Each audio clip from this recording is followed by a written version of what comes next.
When I realized that I had a problem with the Adderall because it had been so many years and it was never ending and I couldn't even get out of bed without taking the pill. Is that when did that make you? Because that would have been going on for a while. Were you in denial for ages, or did you always know that it was a problem? And then what got you over the line and been able to actually have the strength to do something about it?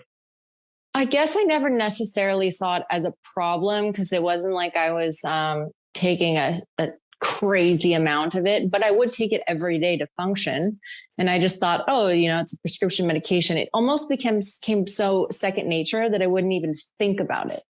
It was like brushing my teeth.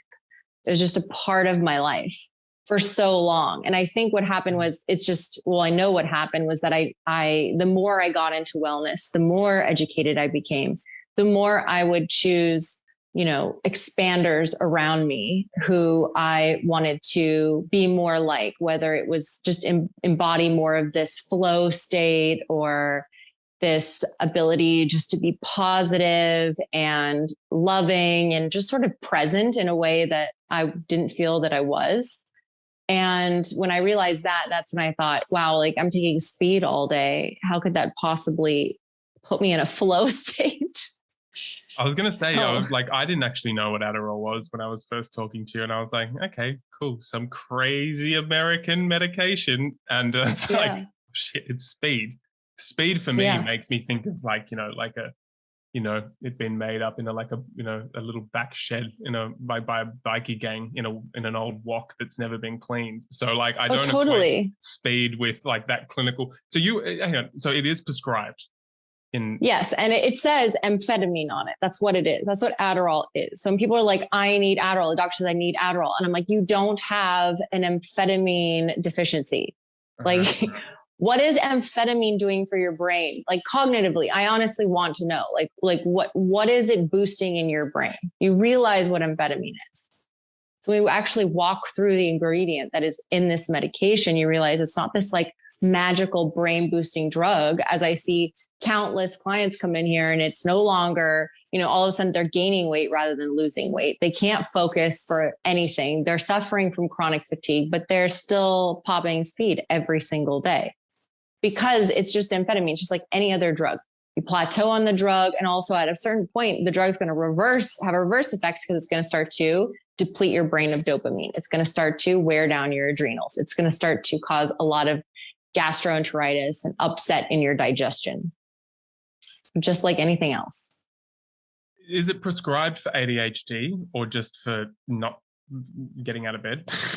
Yeah, ADD, ADHD, and sometimes depression. But it's funny because Adderall can also cause depression. Well, I mean, anything, you deplete dopamine, then you create Yeah. a tendency, right? Is that like, what did you find your first step was? I knew that I wasn't going to do it if I just decided to just quit on my own and not tell people. And I kept it a secret. Like I wasn't telling my family that I was still on it. My friends didn't know I was on it. I'd always like sneaky, like go to like my purse or whatever to go take it constantly throughout the day. So it was still sort of just like a very secretive thing. So I knew that knowing myself, I had to be held accountable. Mm. So I knew that I had to tell as many people as possible. And I thought, why not tell, the 5,000 followers I had at the time that I have a problem and that I'm taking this drug.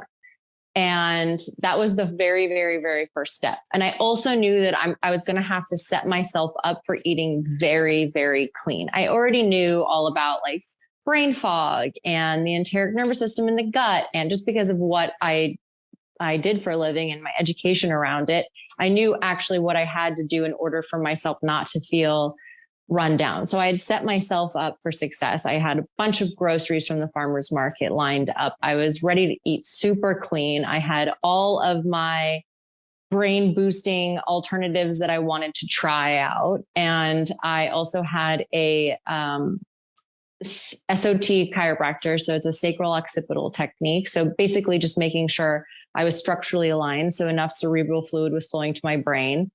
And then I just went out with it and I told everybody. And I also gave myself, a week to just like sleep if I needed to take a nap, or just do what I felt that morning was necessary, because it had been 13 years. And I didn't have this drug to force me to do all these things. I also knew it was very important that I stop drinking alcohol for a period of time, because I can't tell you if I even knew really what a hangover was, because I would just take Adderall the next Oh, day. really? Hmm.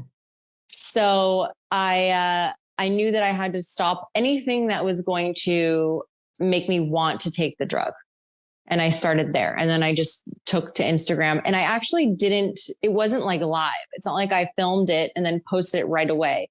I posted it, and on day 4 is when I started sharing, because I was so afraid of what would happen. Like, are people going to attack me? Am I going to lose all respect? Is this sharing too much personal information? Things like that. I was questioning a lot, ruminating on it a lot. And then I talked to a few people that I respect and that have platforms. And they were like, no, I think this is great. Go ahead, do it, please. And then I did. And then it turned out that, the first day I had 800 DMs of people all saying like 800. And I only had 5,000 followers at the time. But 800 DMs said that they were on Adderall too, or a drug similar to it.